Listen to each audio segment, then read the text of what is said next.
Kesejukan yang korang boleh rasa dekat Everest punya base camp adalah negatif 11 degree Celsius.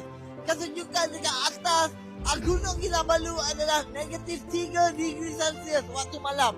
Hari ini saya sewa bilik beku yang temperature dia negatif 25 degree Celsius.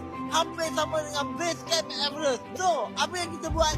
Kita ambil satu bilik beku jenis besar ni.